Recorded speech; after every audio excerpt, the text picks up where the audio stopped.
오늘 하나님의 선물 교회라는 주제로 하나님 말씀 증거하도록 하겠습니다. 오늘 첫 절을 보니까 바울이 자신을 가리켜 갇힌 자다 이렇게 표현을 합니다. 바울이 여러 성경에서 자신을 갇힌 자 혹은 그리스도의 종, 사도 이런 표현들을 많이 하는데요. 실제로 오늘 이 본문에 있는 사도 바울은 에베소의 서신을 쓸 무렵에는 로마의 감옥에 갇혀 있는 상황이었어요. 그래서 많은 주의 제자들, 그리스도의 제자들이 바울의 이런 상황들 때문에 낙담하고 낙심하였던 것 같습니다. 근데 오늘 이 갇힌 자라는 표현이 사도 바울이 내가 실제로 지금 육신이 갇혀 있다 이렇게 표현을 하는 게 아니라 누구에게 속해 있는, 자신이 어디에 속해 있는 사람인지를 밝혀 보여주는 거예요. 그래서 오늘 본문에 갇힌 자라는 건 사도 바울이 그리스도에게 속한 자다라는 것을 보여주는, 그리고 드러내는 구절이라고 볼 수 있는 겁니다. 오늘 본문 2절을 보니까 사도 바울이 이렇게 얘기를 합니다. 내게 주신 하나님의 그 은혜의 경륜을 너희가 들었을 터이라. 오늘 2절의 이 본문의 내용이 13절 마지막 절과 연결이 되어 있는데 이것을 합치면 이렇게 기록됩니다. 내게 준 하나님의 그 은혜의 경륜, 은혜의 계획을 너희가 들었다면, 13절에 너희를 위한 나의 여러 환난에 대하여 낙심하지 말라. 이는 너희의 영광이니라. 이렇게 에베소 교인들을 격려하고 있는 거예요. 실제로 바울은 갇혀 있고 그 소식을 들은 많은 주의 백성들, 주의 제자들이 되게 낙담하고 흔들렸습니다. 근데 오늘 바울이 뭐라고 이야기하냐면, 내가 에베소 교회에서 3년 동안 너희들을 가르쳤는데 그때 그 은혜의 경륜들, 은혜의 비밀들을 너희가 들었다. 그리고 많은 주의 백성들이 그 이후에도 그것을 들었을 것이다. 그렇다면 너희가 이제는 낙담하지 마라. 그것이 너희에게 영광이 될 것을 너희가 믿어라. 이렇게 바울은 이야기하고 있는 겁니다. 오늘 2장, 3장 전체를 바라보면 바울이 자신이 가지고 있는 그 비밀의 경륜에 대해서 이야기를 하고 있는데, 오늘 본문의 말씀을 통해서 그것이 무엇이고 그리고 우리가 붙들어야 되는 그 진리가 무엇인지를 살펴보도록 하겠습니다. 오늘 본문에 굉장히 독특한 표현들이 많이 등장을 합니다. 그 첫 번째가 뭐냐면 경륜이라는 단어예요. 에베소서에서 3번이나 반복적으로 등장을 합니다. 실제로 이 한글 성경을 찾아보면 이 경륜이라는 단어가 총 신약 성경에서 4번 등장을 하는데 그 중에 3번이 이 에베소서에 기록이 되어 있습니다. 이 경륜을 설명할 때 바울은 비밀이라는 단어를 통해서 이 경륜을 설명하는데 3절, 4절, 9절 3번이나 이 비밀이라는 단어로 이 경륜을 표현합니다. 3절에서는 곧 계시로 내게 비밀을 알게 하신 것이라고 하면서 설명을 하고 있고, 4절에서는 그리스도의 비밀이라고 하면서 또 드러내고 있습니다. 9절에는 감추어졌던 비밀의 경륜이라고 이야기를 해요. 본문에 나오는 비밀이라고 하는 단어는 당시 그 로마 헬라 문화에서는 자주 쓰였던 단어입니다. 이게 미스테리움이라는 단어로 좀 쓰였는데, 일반적으로 그 비밀이라고 하면 뭔가 은밀하고 또 뭔가 좀 부정적인 의미로, 부정적인 뉘앙스로 많이 사용이 되잖아요. 근데 오늘 본문에서 이 미스테리움이라는 거는 일반적으로는 이교도들이 썼던 단어입니다. 이게 이교도들, 그 종교 지도자들과 지도자들 사이에 내려오는 은밀하고 비밀스러운 진리와 같은 것을 미스테리움이라고 표현을 했던 겁니다. 근데 오늘 사도 바울이 의도적으로 오늘 본문에 이 미스테리움, 이 이교도들이 썼던 단어를 채택해서 사용하고 있는 거예요.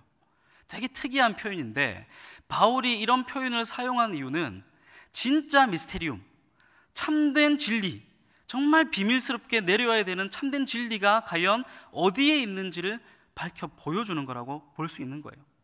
에베소 교인들은 다 이방인들입니다. 헬라, 로마의 문화를 가진 자들이에요. 그들에게 이 비밀스러운 진리를 설명하기에 있어서 이 미스테리움이라는 표현은 가장 적절한 표현인 것 같습니다. 그래서 사도 바울은 미스테리움이라는 표현을 사용하면서 진짜 참된 진리가 어디에 있는지를 보여주고 있는 겁니다.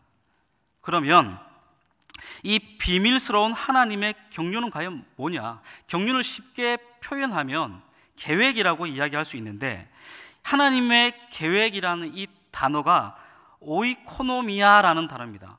이 단어를 우리가 주목해서 좀 살펴볼 필요가 있습니다. 왜냐하면 이 단어 자체에 하나님의 경륜, 하나님의 계획, 하나님의 비밀이 숨겨져 있기 때문에 그래요.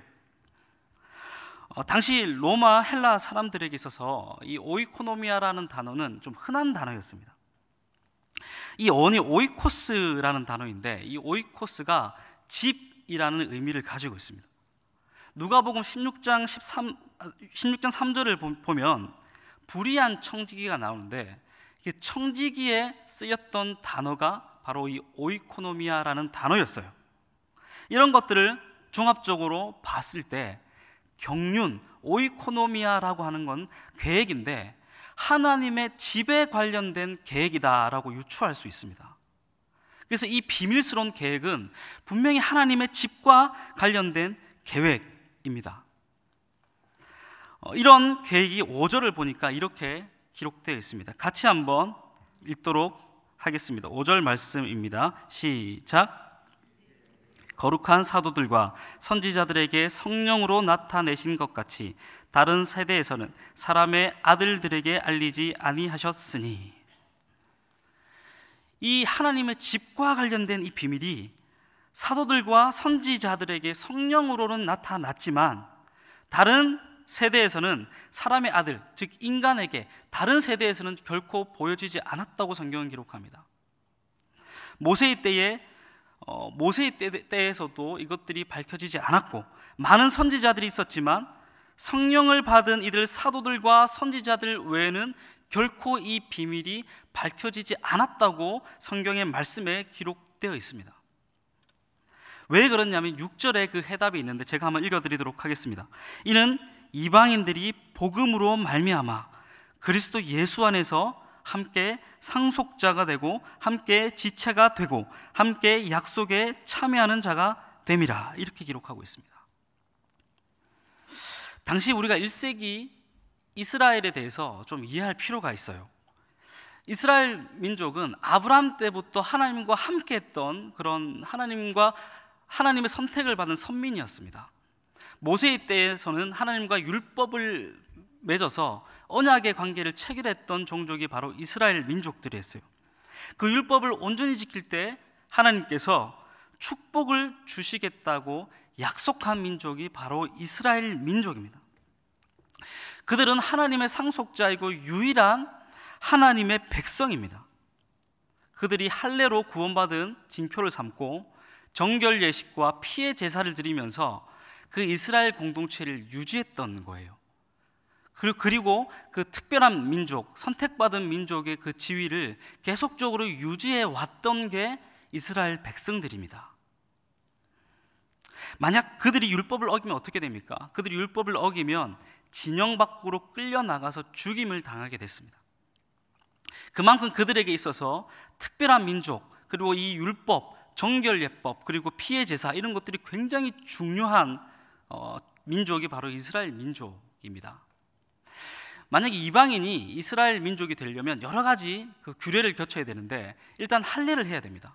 그리고 세례를 통해서 인정을 받아야 되고, 당시 이제 그 1세기 예수님 시대 때에는 사내들인 공회의 2-3명의 인정을 받으면 이방인이 이스라엘 민족이 될 수 있었습니다. 유일하게 구원을 받는 방법은 이방인이 이스라엘 민족이 되거나 이스라엘 민족으로 율법을 수호하게 됐을 때만이 구원을 얻을 수 있는 겁니다. 근데 오늘 이 본문을 보니까 굉장히 놀라운 이야기를 하고 있습니다. 그리스도께서 이 땅에 오신 이후에 굉장히 놀라운 일이 벌어지는데, 마태복음 5장 17절에 예수님이 이런 이야기를 합니다. 내가 율법이나 선지자를 폐하러 온 줄로 생각하지 말라. 폐하러 온 것이 아니요 완전하게 하려 함이라. 제가 다시 읽어드리겠습니다. 내가 율법이나 선지자를 폐하러 온 줄로 생각하지 말라. 폐하러 온 것이 아니요 완전하게 하려 함이라. 그리스도께서 율법을 폐하러 오시지 않았다고 말씀하셨지만 이스라엘 백성들에게 있어서는 율법을 폐하러 온 것이 맞습니다. 왜냐하면 기존에 지켰던 피해 제사나 정결 예법이나 할례 등을 하나님께서, 예수님께서 그리스도의 보혈과 십자가의 사랑으로 폐하셨기 때문에 그래요. 그들은 그것으로 그들의 특별한 지위를 유지했는데, 사도 바울이 말하기로, 그리고 예수 그리스도 이 땅에 오셔서 율법을 완성하기로는 그리스도의 그 십자가 보혈을 통해서 이제는 더 이상 그러한 율법들을 지키지 않아도 되게끔 만들었던 겁니다. 그리고 오늘 성경 본문을 보니까 그들이 믿음만을 가지면 이스라엘 백성이 누렸던 그 특별한 특권들을 누린다라고 성경은 기록하고 있는 거예요. 그리스도는 단순히 율법만을 완성한 게 아니라 이스라엘이 경악할 만한 새로운 시대를 열었던 겁니다. 6절을 보니까 이렇게 기록되어 있습니다. 이는 이방인들이 복음으로 말미암아 그리스도 예수 안에 함께 상속자가 되고 함께 지체가 되고 함께 약속에 참여하는 자가 됨이라. 유대인과 이방인을 통합해서 한 몸을 만들어 대등한 입장에서 평등하게 하나님 앞에 나아갈 수 있는 길이 열린 겁니다. 그 이전에는 이스라엘 백성이 되어야지만 구원을 받을 수 있었습니다. 그들의 예법들, 할례들, 정결 예식들, 피해 제사들을 드려야지만 구원받은 백성으로서의 위치를 공고히 할 수 있었습니다. 그런데 그리스도가 오는 이후에는 그만 믿기만 하면 이방인이든 유대인이든 상관없이 그의 권속으로 하나님의 백성으로 하나님이 여겨주신다고 성경은 기록하고 있는 거예요. 6절에 함께라는 단어가 3번이나 사용이 됩니다. 함께 상속자가 되고 함께 지체가 되고 함께 약속에 참여하는 자가 됨이라. 새로운 하나님의 집에는 혈족의 이스라엘이 아니라 새로운 백성들이 그리스도를 믿기만 하면 얻을 수 있는 영광의 자리에 앉게 됩니다. 이게 감추어져 있던 하나님의 경륜입니다. 이것이 하나님의 집에 대한 새로운 하나님의 계획이었습니다. 근데 이 계획이 결코 즉흥적이지 않습니다. 9절을 보니까 이렇게 기록되어 있어요. 영원부터 만물을 창조하신 하나님 속에 감추어졌던 비밀의 경륜이 어떠한 것을 드러내게 하려 하심이라. 영원부터 만물을 창조하신이라고 기록되어 있습니다. 제가 최근에 집에 좀 늦게 들어간 적이 있습니다. 한 11시쯤에 들어가니까 배가 너무 고픈 거예요. 그래서 와이프한테 좀 치킨을 한 마리 좀 시켜놔라라고 이야기를 했습니다. 제가 보통 야식을 거의 먹지 않는데 그날은 이상하게 야식이 먹고 싶어서 치킨을 좀 부탁을 했습니다. 집에 들어가니까 치킨이 온 소식 때문인지 제 아이가 2살, 4살인데요 아무도 안 자고 기다리고 있는 거예요. 그리고 같이 이렇게 치킨을 놓고 4명이서 함께 먹었습니다. 치킨을 이렇게 먹고 있는데 문득 어떻게 이 가정이 이렇게 만들어졌을까라는 생각이 드는 거예요. 그리고 갑자기 너무 행복해지는 겁니다. 아이들이 치킨을 먹고 있는 모습을 보고, 제 와이프가 치킨을 먹고 있는 모습을 보고, 제가 치킨을 먹고 있는 모습을 보고, 이 한 가정을 이루어 주신 하나님의 그 경륜에 대해서 너무 감사했습니다. 그리고 한번 생각을 해봤습니다. 내가 만약에 이때 이런 선택을 했다면 지금의 아내를 만날 수 없었을 텐데, 내가 만약에, 저는 진주가 고향인데요, 삼천포가 정확하게는 고향인데요, 삼천포에서 서울을 올라오지 않았다면 내가 아내를 만날 수 있었을까? 이런 가정을 꾸릴 수 있었을까? 내가 이런 선택을 했다면, 내가 이런 대학을 갔다면, 내가 그때 이런 다른 선택을 했다면 지금의 이 가정을 이룰 수 있었을까? 이런 생각들이 굉장히 많이 드는 거예요. 그러면서 생각이 드는 게, 하나님께서 하시지 않았다면 이 가정 또한 결코 이룰 수 없었구나라는 생각이 들었습니다.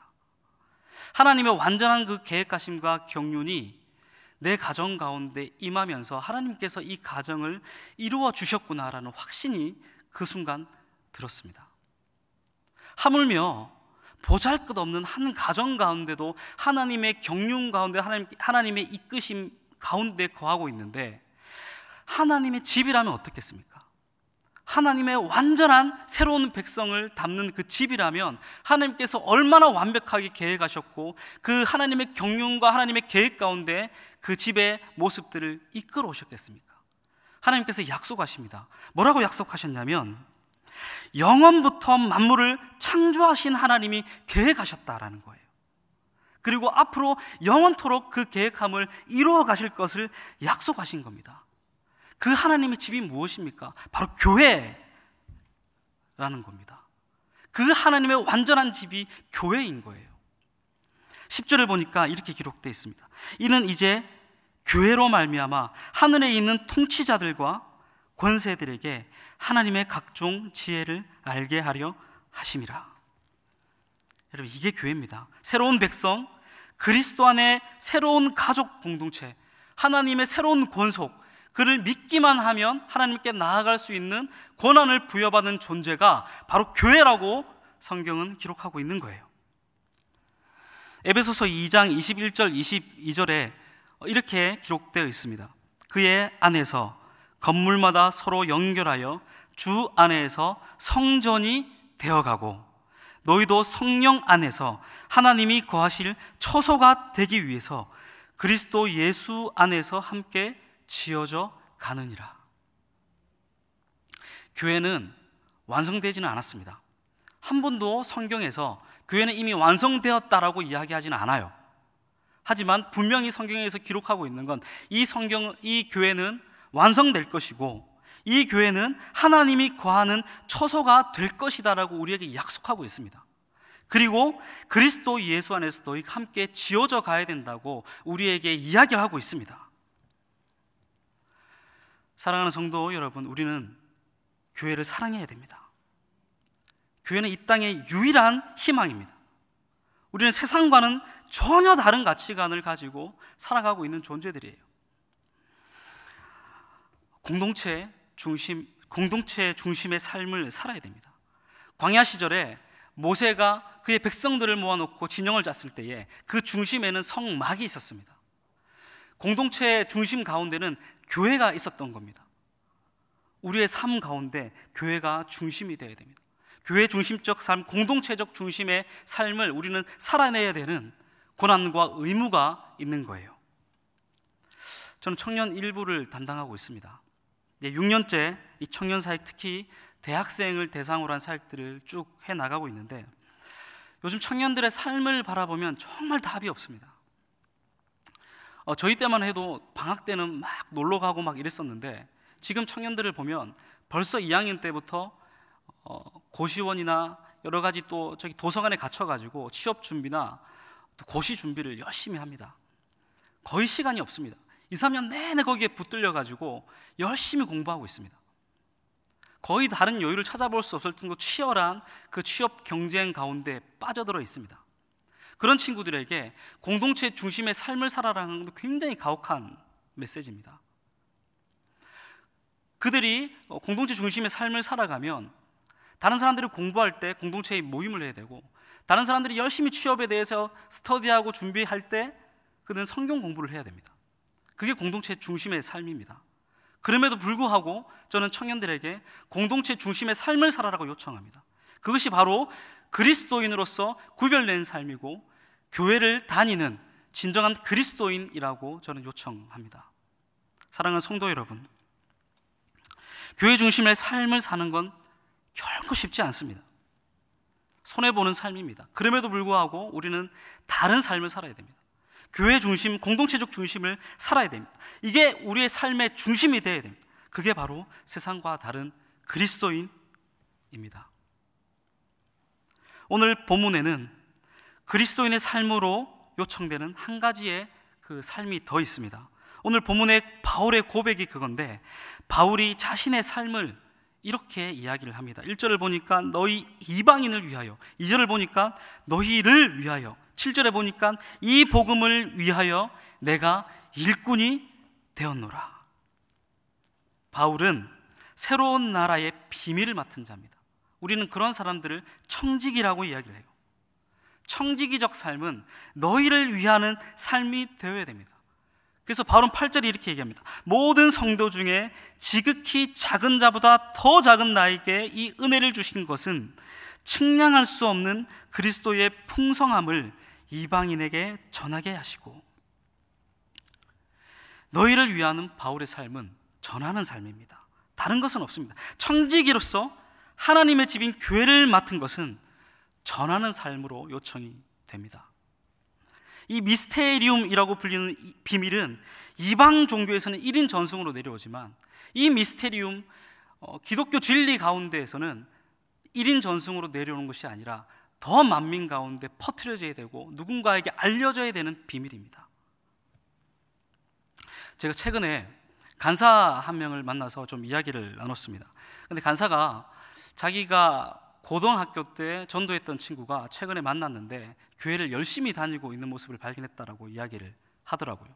근데 놀라운 건 그 전도됐던 친구가 조그마한 개척교회를 다니는데 그 개척교회의 절반인 사람이 그 세 가족이 초대를 했던, 전도를 했던 그런 상황이라고 제가 전해 들었습니다.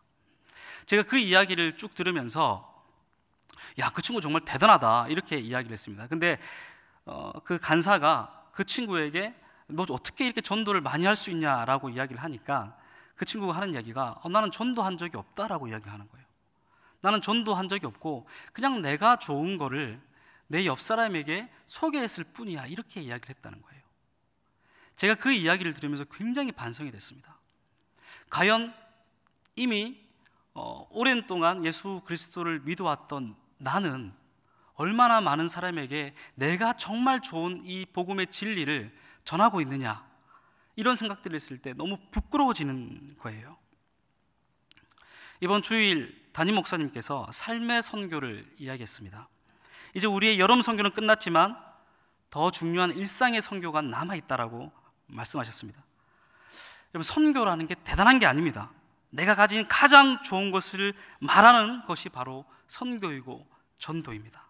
그것을 잊지 않기를 소망합니다. 하나님께서 우리에게 이 공동체를 허락하셨습니다. 이 교회를 허락하셨습니다. 우리에게 가장 좋은 것을 허락하셨습니다. 믿으십니까?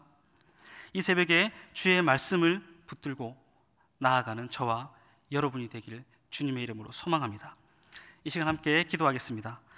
이 시간 삶의 선교를 위해서 기도하고 또 내 개인의 기도의 제목을 가지고 이 시간 함께 기도하기를 소망합니다. 기도하도록 하겠습니다.